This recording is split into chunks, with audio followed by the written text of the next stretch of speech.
Hey, buffaloes and bunnies, boys and girls. Weather report for March 11th, 2022. How about that? That's pretty great. Another day of living. Yes. 25,997 days old. Yes.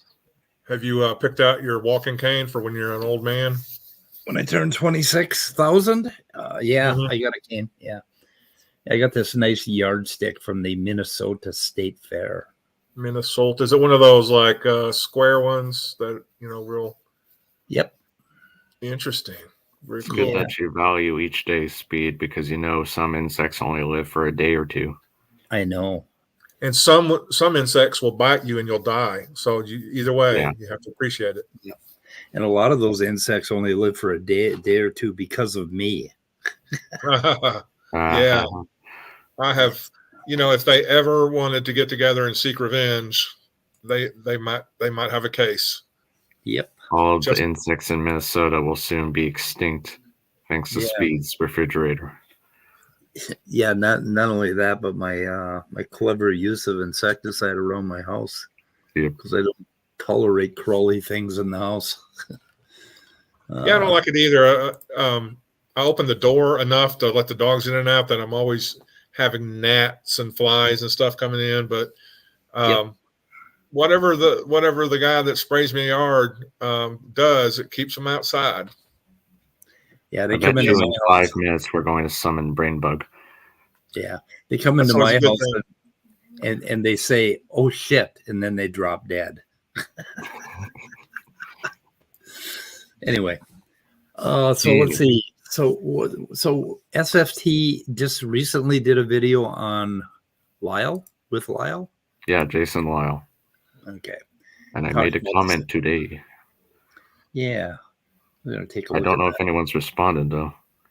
Was there anything new in that discussion or interaction, or is it just a rehash? Based on the context, I think it was just like a section of the conversation they had a while ago, and he just reposted it. Gotcha. That little snippet of it. Was that helping Gutsick Gibbon understand distant starlight? Yeah, sounds like it. Oh my God, the holy shit, what a title, eh? I mean, really. And he's claiming what? That starlight like changes speed? Yeah, no reason at all. Distant starlight problem, it is a big problem for Yarn of Creationism, but they've invented a number of different solutions, quote unquote, to solve it. One of which being Lyle's anisotropic synchrony model. I say model here because he says convention, but he's applying the model that uses that convention. So that's the little subtle distinction there. So where did you make your post here? Was it that was a couple hours ago. So did you start a new topic or here we go, Andrew coming.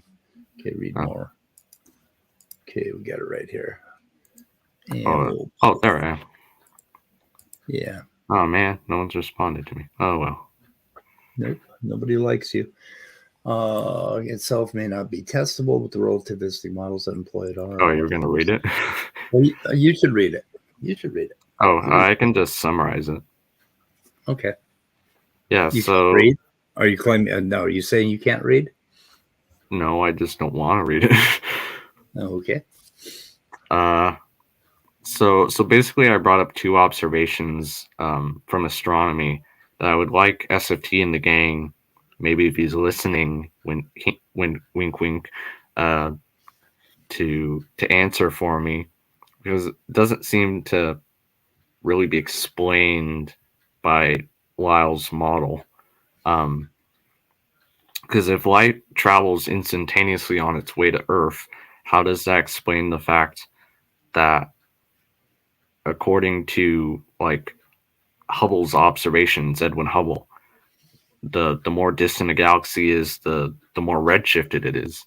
Right. So that would kind of imply that there wouldn't be because what he's trying to do is to say there's no difference in time between when the light was created and then it automatic or immediately got to Earth. That's how he solves basically the distant starlight problem. But if that's the case, then how exactly does that explain this distance redshift relationship? And the other thing was, it's actually this interesting point, which is beyond a certain distance out into space. Like, okay, so a little background here. So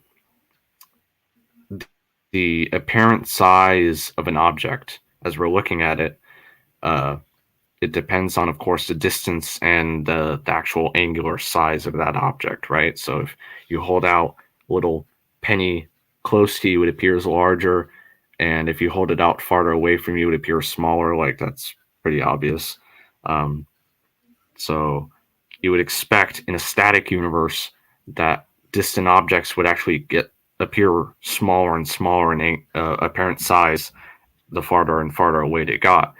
But it turns out, thanks to cosmic expansion, beyond a certain distance, there's that distance factor again, the apparent size of galaxies actually starts to increase.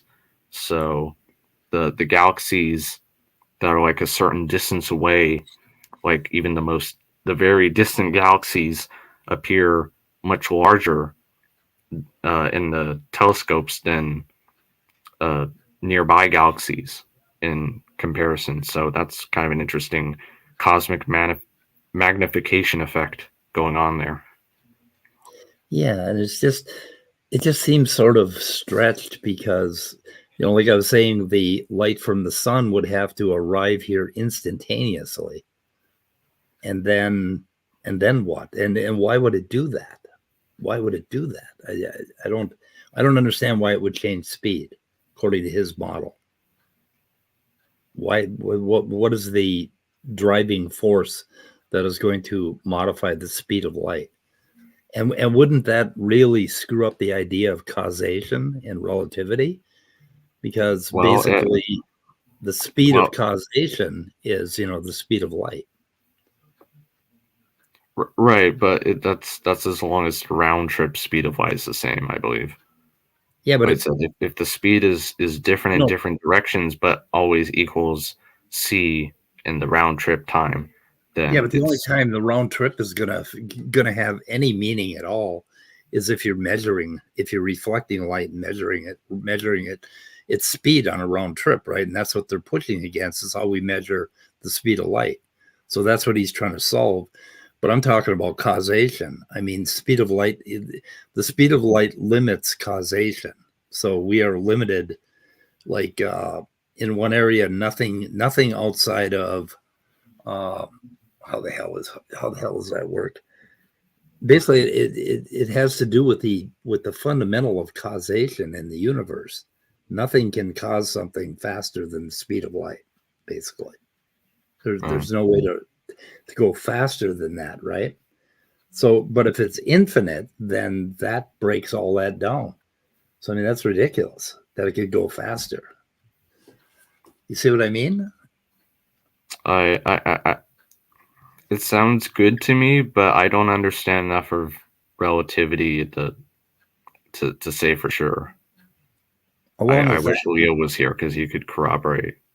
We'd be able to see to the ends of the universe, wherever the hell that is, and we can't because of the speed of light limitation, because it can't go at an infinite speed.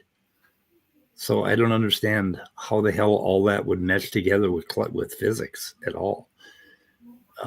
It'd be interesting to hear him talk. I think the way that he says it is he says it's it's kind of like how a foot, a yard is 3 feet. It's the same distance, but it depends on how you measure it. So you can measure it in terms of it going infinite towards you and half C away from you. You can do that just fine, but does that really mean that's actually doing that per se? I think that's kind of the crux of the matter. I don't know. Should we listen to him? So do we know anything? What's Nestle saying about the light cone? Nothing outside the light cone. Oh yeah. Basically, your world line can't travel outside your light cone by definition. Yeah, that's what I'm talking about. That's what I meant about causation. So I would probably have to show a picture of what a light cone is, but I'm too lazy. Yep. Helping Gutsick Gibbon understand distance starlight. I already So watched this, by the way. I think he's helping more than Gutsick Gibbon. I think he's probably helping all the physicists in the world as well. So where has he? Well, I mean, physicists have published anisotropic synchrony conventions before, so they already know that this is consistent with the math of relativity. So this isn't really the convention itself isn't unique to Lisle. What he's doing is he's trying to apply it so that it's a young Earth, young universe kind of thing, which doesn't work. But why is the first hit from Answers Research? And let's see, let me try to figure out. Otangelo's here. Yeah, I agree, Otangelo. It's a tricky problem to solve according to Young Earth. So we're in agreement there. Yeah, real tricky. I don't know. Whoops. Why? Okay.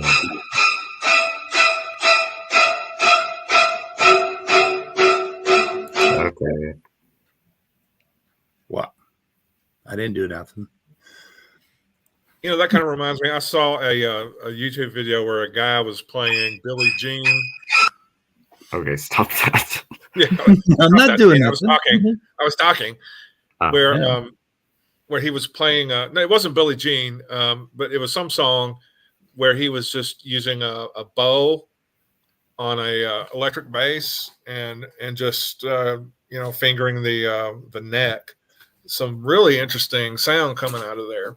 And then he did a really awesome version on another video of Billie Jean just on the bass. I recommend it, although I don't have a link, but y'all can search it. Yep. Yeah, what I said is pretty much what he says in this video, so there's not really much credence in watching it. Yep. What am I saying? I'm using words improperly here. Forgive me. That's okay. We don't mind. It's kind of cute that SFT thinks he's really correcting Gutsick Gibbon on something. Yeah, it's pretty funny.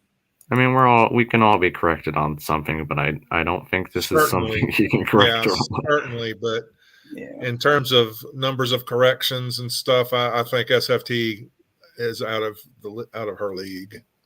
Yep. So is Dr. Dan in the chat yet? That would be good. That would be nice, because it would be nice to see him react to some of the biological stuff you've been into. Because I got this guy. I wish Dr. Dan would come in. I want to talk about viruses and biology and stuff.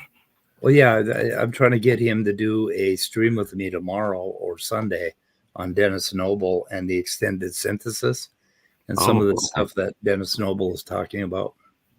That'd be cool. Yeah. Because I know he has a strong opinion about the extended synthesis. Right. And some of it has to do with viruses and transposons and modifying genomes and all of that.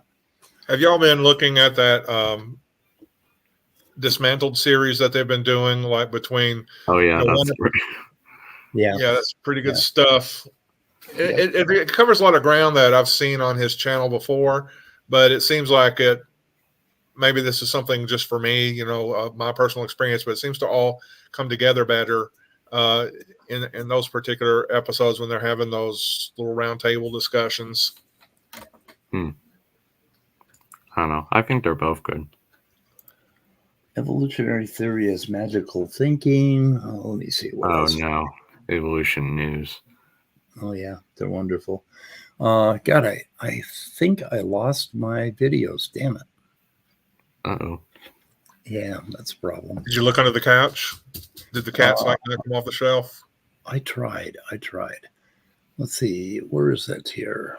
So, or while you're searching for that, some creationist or maybe it was an ID proponent, I'm not sure. His channel name is Deflate, and he published something about, he published a video about how there is, or the tree of life is a failing concept. So I think Dr. Dan commented on that one today. Like he put out a video on that today? No, he actually commented on the video. Oh, okay, I gotcha. Yeah, because I think it was posted today, so we just put on a comment a few hours ago, I think, or a while ago. What channel is that on? I think Deflate is the name. Oh, I know who you're talking about. He's always wrong. That's how I characterize him. Always wrong, Deflate. He's I guess a British guy, maybe. Yeah. Well, Vice Rhino has gone over some of this stuff, hasn't he? Yeah, he covers a lot of the same material. Yeah. Okay, apologetic. So here's Deflate. Apologetic. That guy. Oh my God, that guy drives me nuts. Oh, there's no tree of life. And let's see what Dr. Dan says. Okay, so where's there's no tree of life thing? Let me see here. Basically, in the video, his argument is that... What is the name? Name of the video?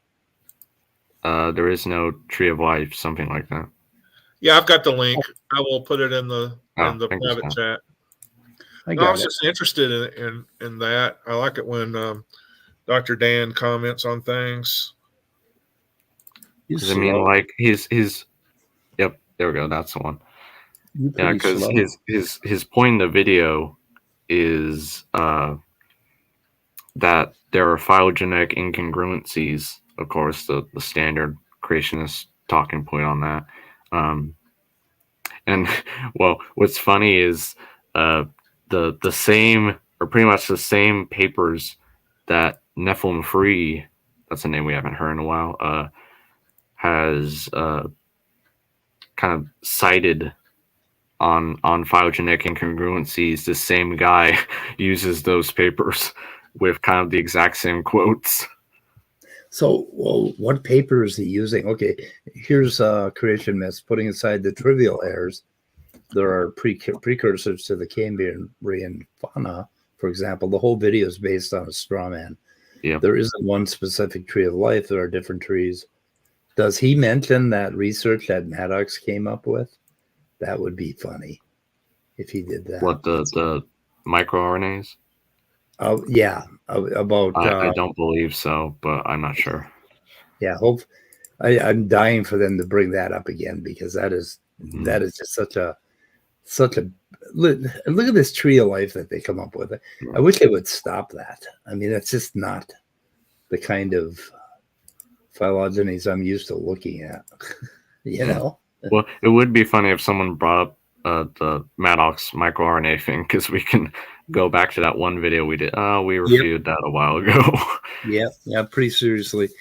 Refuted by the guy that, basically was did the article. And not like standing for truth. We actually debunked the claim. Yep. At least did a pretty good job of it. Yeah, they don't resemble drawn up. Yeah, they don't always resemble, but most often. Oh yeah, that's just false. Morphology molecular trees have been very congruent. Yeah. Like, of course, there are going to be some areas where things are less congruent than others. Nobody says it's going to be a perfect tree of life. And if anyone did say that, then we've updated our knowledge. Right. And the other things like tRNAs, when you look at the genes for the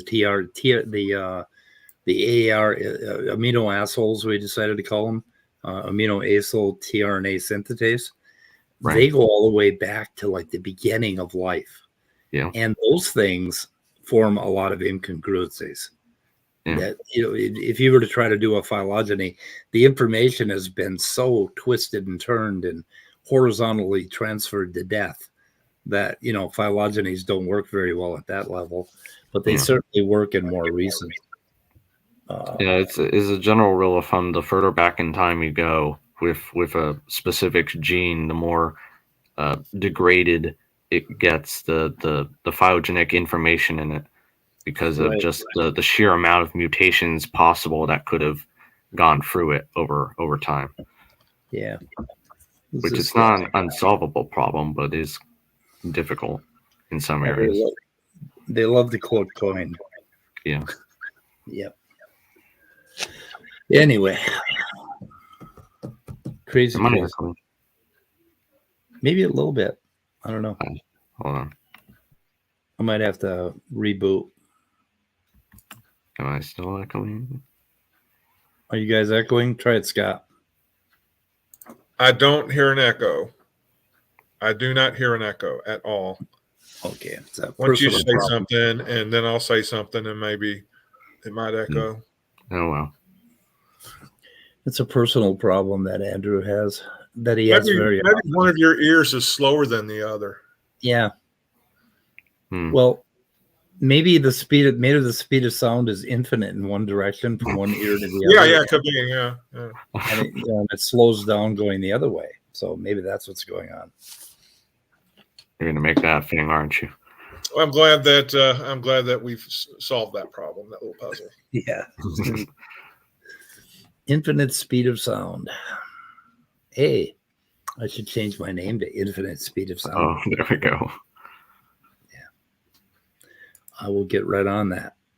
Anyway, yeah, I don't really know what the hell I'm doing today. Other Maybe than out there craving barbecued and ribs. I guess, should we let Otando on? Oh no. I don't think so. That would be bad. What would that get us other than hearing something we've heard before? I mean, if, Well, I mean, if do we he have had- anything else to do? If he said something new, you know, that would be Well, he's talking about speciation in the chat and the tree of life. Well, maybe we could have Nestle again to talk about what he's up to lately. Yeah, bring Nestle again. Nestle is always a Species. good. speciate. I've invited a bunch of people and they haven't shown up. Yeah. Man, they don't like our parties anymore. Nope. We're going to end up shooting in the head early if that happens. I'm going to invite Dessel Drace because it's always fun to see what he's wrong about today. Yeah, yeah. We need to have a wrong update. Did you invite Leo? Huh? No, I haven't. Oh, I want to invite him. I don't know. He might have something to say on the physics stuff. Leo always has something to say. Is Leo in the chat? I I haven't don't seen think him so. poke up his little name or whatever. Well, it's Yeah. not really a little name. Leo, Philly. Yeah, it's a 5-syllable. Yeah. Yes. So let's see. So last week I was talking a little bit about my theory of life as a car manufacturing plant. Oh, yes. Okay. And I think it's kind of cool when you think about it because, okay, if life is like a car, okay, and SFT says that, right? Life is like a car. That's Right. one of the things that he holds to. You think? Is that true or false? I guess in the broad sense.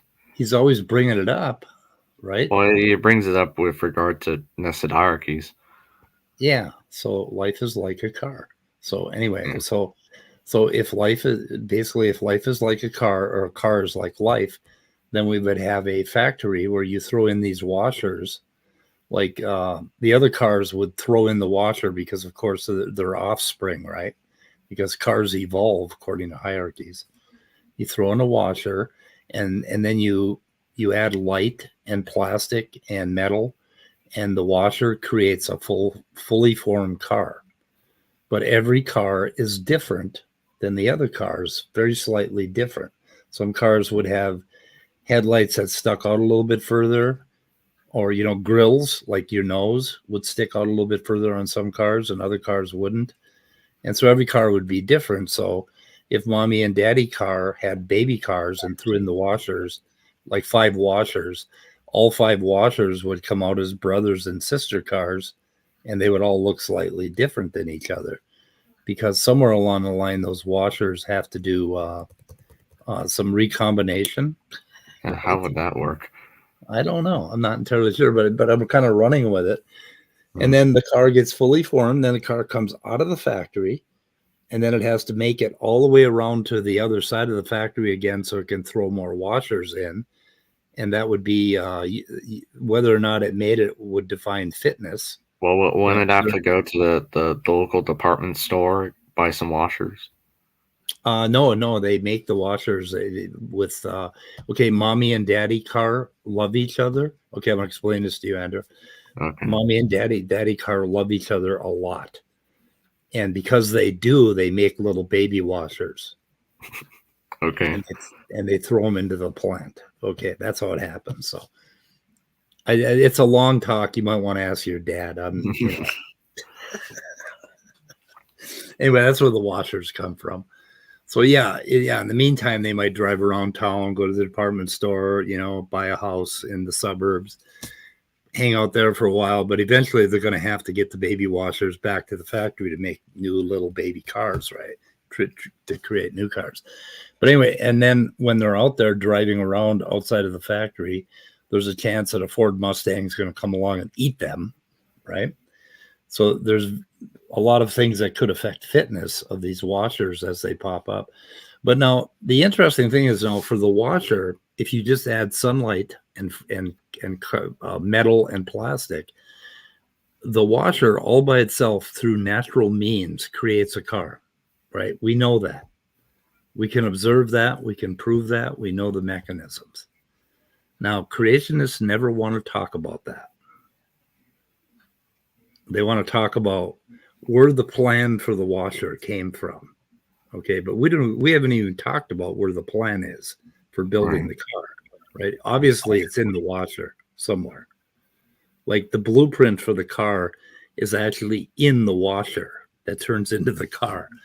Now, to make your analogy a bit more robust, you could add some part of the car that doesn't affect the how well the car goes around to the other side of the factory, but it can be highly variable.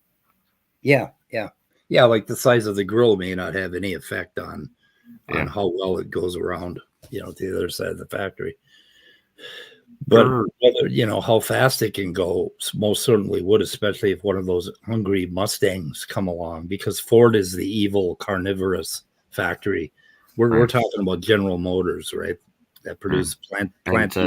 If you want to add in an additional factor, you'd also have to make it so that the factory probably changes at random every once in a while.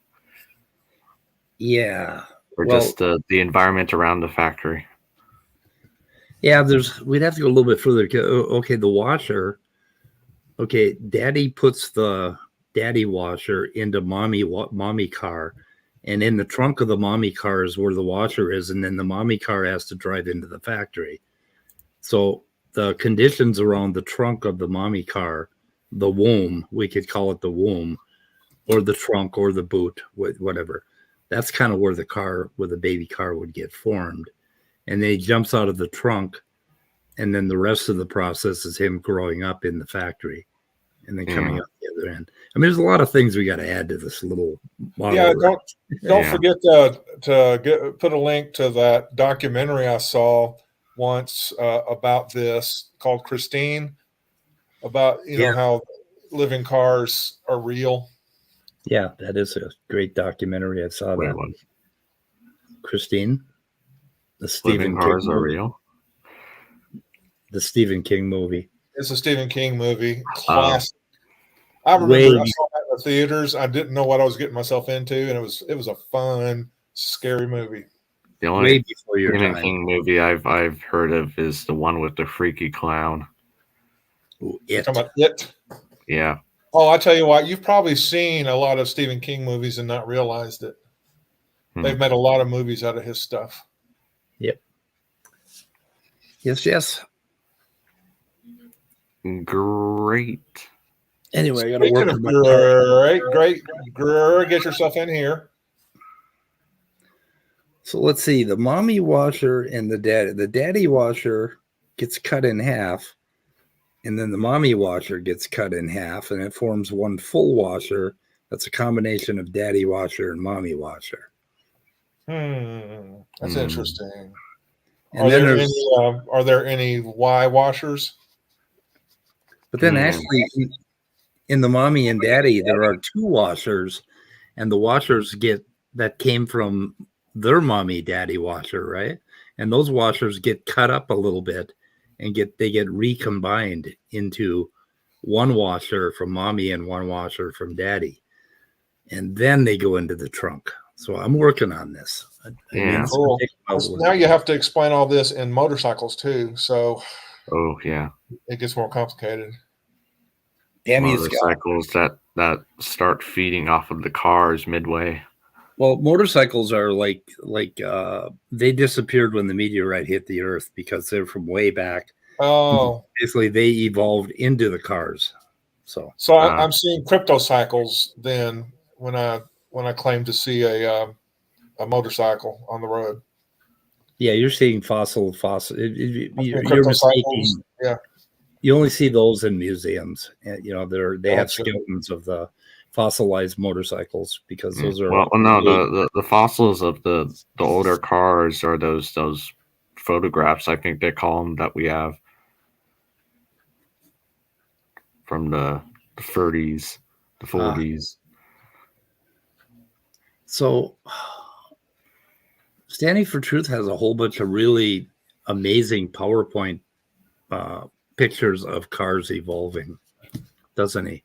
We should get something. And tools. We should Don't forget the hammers and stuff. Yep. Yes. Well, I don't know. I think we're going to shoot it in the head, guys. So what is going on? What is going on? I'm working on signs and lines and ERVs. Right. That's one thing that's going on. And I'm up to 230 papers on that. And I'm working on this Dennis Noble thing and the third way of evolution. And of course that butts heads with Perry Marshall because Dennis and Perry are apparently somehow connected, even though Dennis Noble, I believe, is an atheist naturalist. Somehow he hooked up with Perry Marshall, who is a God-loving ideer that doesn't admit that he subscribes to intelligent design. And so I'm working on that little avenue, and I was kind of hoping Dr. Dan would stop in today so we could schedule something. But so those are the things on my radar these days. Well, sounds like you're keeping yourself busy. Yeah, lines and signs are pretty amazing, and they're pretty frightening.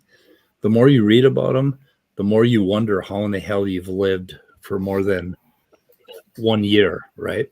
Because of the possibility of these genes jumping into another place in the genome and causing some sort of bizarre cancer or something worse. Pretty amazing. They don't jump too often.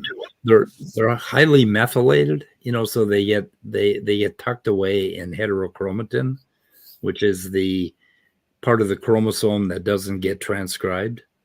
So they become heavily methylated and hidden through a number of different mechanisms. But every now and then they escape out and they get duplicated and they jump into another spot in your genome. So anyway, I'm working out all the mechanisms for that. And of course, transposons in general, line signs, ERVs, DNA transposons, they form their entirely, it's like an entire zoo of viral animals living inside your genome and living inside the genomes of basically all eukaryotes. Wait, And when you there's some look at it, viruses in my soup. yeah, they have their own phylogeny going on. I mean, Yeah. we can look at how they evolve, and it's really, Well, really probably very multiple phylogenies. multiple. Yes, yes, very, very interesting. With that tail. Yep. And then I'm dealing with some of the origins of those things because there is one school of thought where they believe that viruses actually were created from these transposons, that Right. they escaped and they created viruses. And the other school of thought is that viruses enter basically our genome and they get destroyed to the point where they can't jump out of the cell anymore.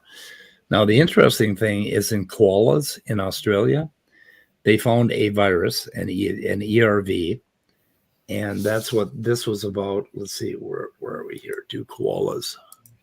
Let me go back to that. Koala. Okay, this article by Creation.com or whatever, they're going on about these koalas. He says a whole bunch of stupid things in here. It would be really fun to go over this. But anyway, so there is a virus that got into the koala population within the last 100 years in southern Australia, and it is slowly moving into the northern koalas. So it's not entirely it hasn't covered the entire population yet of koalas. So they'll find this virus in some, but not others. And So is it a harmful virus? It's currently active. No. Well, it can be no more harmful than the ERVs inside of us. Right. It can be harmful, but it's pretty rare. So, okay, I think occasionally it is creating a problem for the koalas because it's a very new virus. So we have an instance of a virus that apparently jumped into a genome within the last 100 years that we can look at. And Very that's awesome. what researchers are looking at. So anyway, I have papers on that, which I have downloaded. And of course, we have this piece of garbage here. And this guy is a PhD biologist, right? His name is Serhadi or something, Matthew Serhadi. Is he the one that did this? I think so. And I think I'm pretty sure I got the names right. I'd have to check. But he says the dumbest things in here. He says the stupidest things. It's just absolutely amazing, this article. Anyway, this would be worth a stream all by itself. Should I? Let me put a link to this out in chat. You ought to read this, Andrew. It will drive you crazy. Oh dear. Is it a lot of phylogeny misuse? Misuse of ideas about evolution. Oh. On a little bit of a side note, Andrew, how busy are you with your studies now? Are you out or for a semester, or are you still enrolled and working on your degree? No, I'm still working this semester. I guess, well, next week's kind of, sort of spring break. Not really, because I'm not really technically going to college, but or to the actual college. Yeah, I'm still working on this semester. Let's see. Hey, Speed, if you're done there, I got an article we can go over next when you're done. Okay. Where is it? Oh, okay. Let me post it here so you can put it in the description. And if you want to share it. Yep. Otherwise, I can. I can go ahead and share it. Okay. Yeah, you probably have a faster internet than I do. BioLogos? Yep. Yeah, so this is by Stephen Schaffner. So testing common ancestry, it's all about the mutations. And what I like about this article is at one point it goes over something that I think really hits the nail in the coffin for the whole it wasn't mutations, it was created heterozygosity that caused all the diversity we see. Let's see. That's what is that what he's claiming? No, here he's talking about how created heterozygosity doesn't work for X reasons. Good. Yeah. Biologos is the old Earth creationists, right? Or the something like that. Yeah, they accept evolution. Yeah, they're the good guys. Okay. So it's nice. Okay. Scroll down slowly. I'll tell you when to stop. Okay. What do mutations look like? Yeah, I'm looking for a specific section because he talks about how the fact that some mutations are, for lack of a better word, preferred is evidence that these genetic differences we see are actually due to mutations and not. I think it's because we know that purines, for example, often are more likely to mutate to another purine than to a pyrimidine, or vice versa, a pyrimidine to a purine, simply because purines are more chemically similar to purines than they are to pyrimidines, and vice versa. Yep. So the fact that I think there's a graph here at some point shows like the percentage of differences, or mutation differences in the genome. Okay. Yeah, there we go. Yeah. Oh, I went too far. Yeah, there we go. Transitions. Yeah, transitions from the same chemical type of nucleotide to the same type of nucleotide is more common in transversions, I believe they're called. Get it so it fits. There we go. Done it. Okay. And it's interesting because we found this in a bunch of different species. Okay, so he uses that to show how created heterozygosity doesn't work.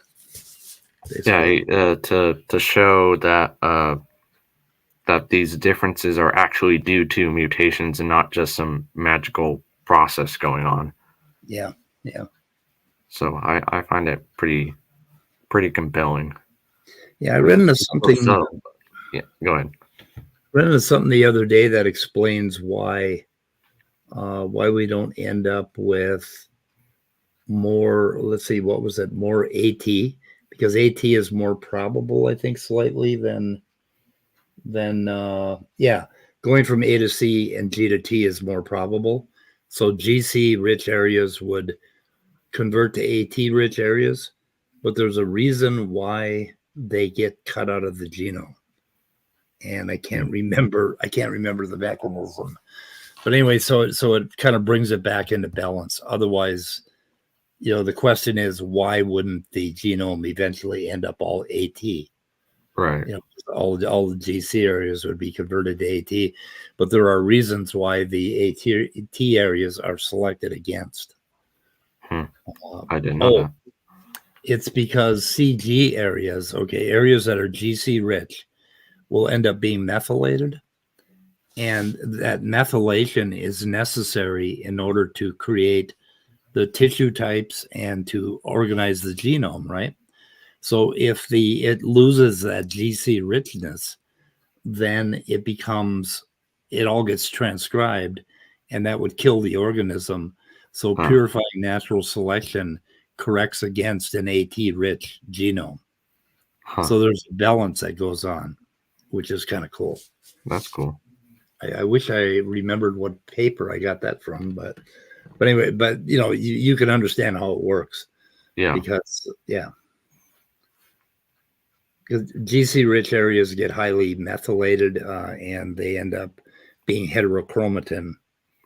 And so it's neat how there's a balance between the two, and it manages to explain why genomes stay a mix between these all four nucleotides instead of sliding one way or the other. Yeah, we're just dealing with point mutations here, substitutions. Yep. We can talk about insertions, deletions, together, indels.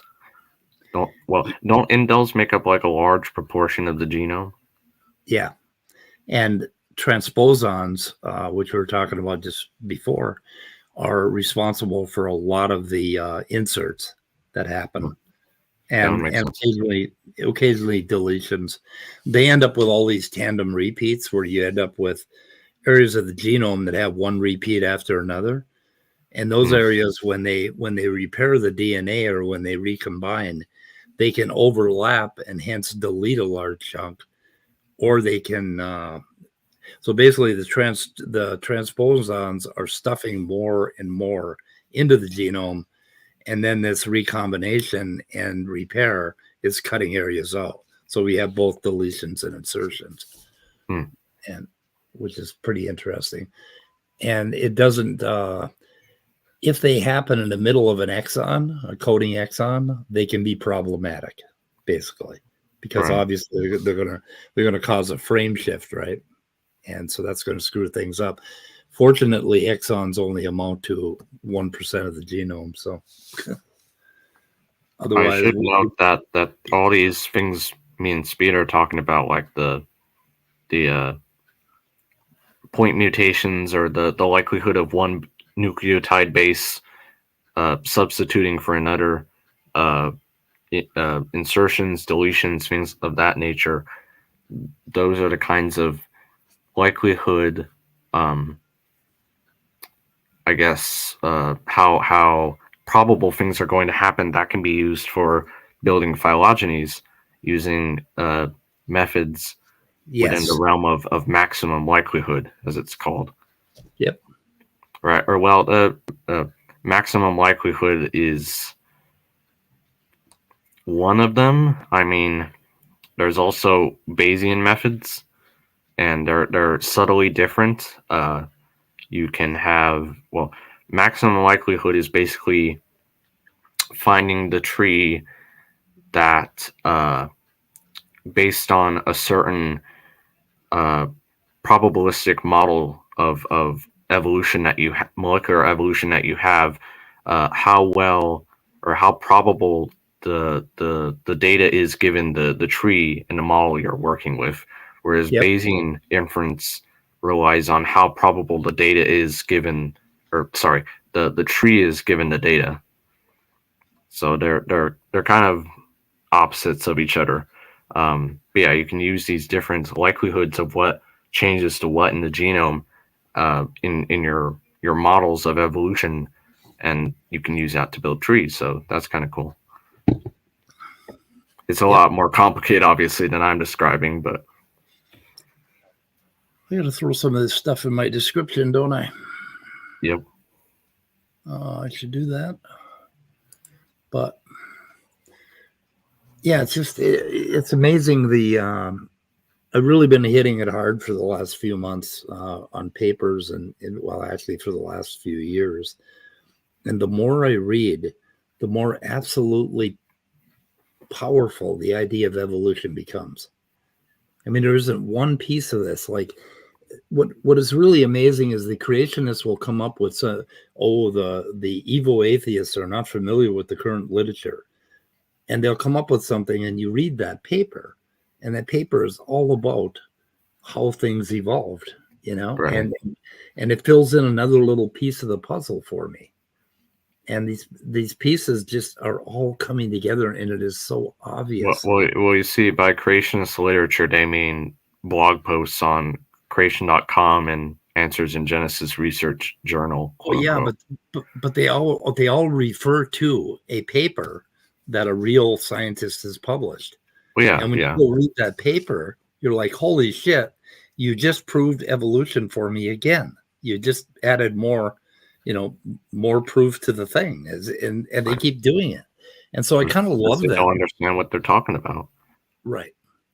Yeah, they come up with shit like this guy came up with on koalas, where he said, why would viruses multiply in the genome if they were useless?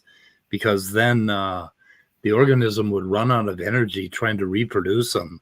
But And it no, would, yeah. His claim is that if something in the genome was useless, that the organism would die trying to produce it because it would run out of energy. okay, look, dude, there are plants that I know. duplicate their entire genome, and Yeah, like they're eight none times. worse for wear. So Yeah, they have decaploidy, yeah, and they do it just, and then there are animals with genomes that basically are what 100 billion or something like that, or 150 billion oh yeah, nucleotides. they're amoeba Millions. like microbes that have large genomes, to put it Yeah. bluntly. So why are onions still alive if they have? So he's claiming that Standing for Truth claims that everything in the onion genome. How big is the onion genome? About 16 billion, something I like have that. no idea. He claims that everything in the onion genome is so that if an onion happens to go to the North Pole, it could adapt. Yeah, no. That's what he said. He said that a few months back. He actually said something that idiotic. Maybe it could adapt, but it wouldn't do so immediately, like he's implying. And it certainly wouldn't because it has all these copies of Yeah. his genes, right? Because it has all the front loaded diversity already there. Yeah. That's not how it works. Well, he believes brown bears went to the North Pole and turned white, and because of the added genes they had, because of the junk DNA, and there's a little grain of truth in that, but yeah, brown bears did kind of become polar bears, but not in the way he would put it that way. Yeah, did it go in that direction? Probably did go in that direction. I don't know. Oh yeah, we know some kind of brown bear species became polar bears. Okay. Or branched off into polar bears. Yep. Some were left behind and stayed grizzly bears. So Mr. Hovind is in the side chat talking to Stephanie. I'm sorry for you. I think you would not know intelligence if it bit you in the butt. Stephanie, oh my God. He's being a little harsh with Stephanie. Stephanie is a resident hippie poet, and she imbibes all sorts of strange herbs before Stephanie comes here and posts. So you should know that. Anyway. You know, Hovind is Beamsy, right? Yeah. Okay, just checking. Yeah, they're letting him through today. The other day when he put a comment up, yeah. YouTube does whatever in the hell it wants. So anyway, what does the folks say? The insatiable appetite of the YouTube algorithm, or something like that. Yeah. Who knows? They keep trying to get it right. They're trying anyway. They're trying to cut out misinformation. Yeah. But oh my God, what they let through is so horrible. Does Beamsy want to come on? It's so bad. He might, but I'm kind of wanting to get off today. So. Oh, okay. Because it's Friday, and we should do something this weekend. If we do the thing with Dr. Dan, I'll invite you. Okay. Okay, because I think that might be interesting, but he hasn't responded to me yet. Yeah. Oh, okay. Yeah, let me know. Yep. And let's see. I haven't put anything in my description either. It's just horrible. Darn it, Speed. I know. I'm horrible. I'm trying to find something here. Sometimes you just want to say to hell with it to the administrative work. Oh, you just woke up, Beamsy. Oh, sorry about that. Never mind. Disbandled. Oh, it's Saturday there where Beamsy is. Yeah, he just woke up. Okay. He's from the future. He's from the future? Yeah, it's Saturday where he's at. Or is he from the past? No, he's from the future. Well, he could be from a past Saturday, yes. Oh, if you're in Australia, you're from the future. Yeah. Yeah. I hate that. Hate that about Australians. Why didn't they get to know all the future stuff? They freak me out. I wish they would tell me the stock prices. They never do. They won't share. Or just Bitcoin, please. Let me know what's happening in Bitcoin. Anyway, I think we're gonna hang it up. Okay. And well, an abbreviated live stream just leaves them wanting more. And what did P.T. Barnum say? I can't remember. Always leave them wanting more. Oh, I think that was in like 1914, wasn't it? That he said something that? like that. Yeah, it was, or maybe 19th century. And somehow you heard it, but I didn't. That's amazing. Yeah. I've read. Of course, it could be one of those made-up quotes from somewhere, Yeah. but it's attributed to. Oh, Gareth's having a stream about Maddox. Yeah, I was going to have him come Oh, on are you and kidding? promote that. Is he Yeah. really? Yeah, he advertised it that way. It's at 5:30 Central Standard Time. Gur, why can't you come on? Oh, he's got a link. He must be at work. Yeah. Oops, sorry about Okay. that. We're going to shoot it in the head just for the hell of it. Okay. What do you think about that? You How do I do that? I forgot how to do that. Oh, live Goodbye, long cruel and world. prosper, everyone. goodbye, cruel world.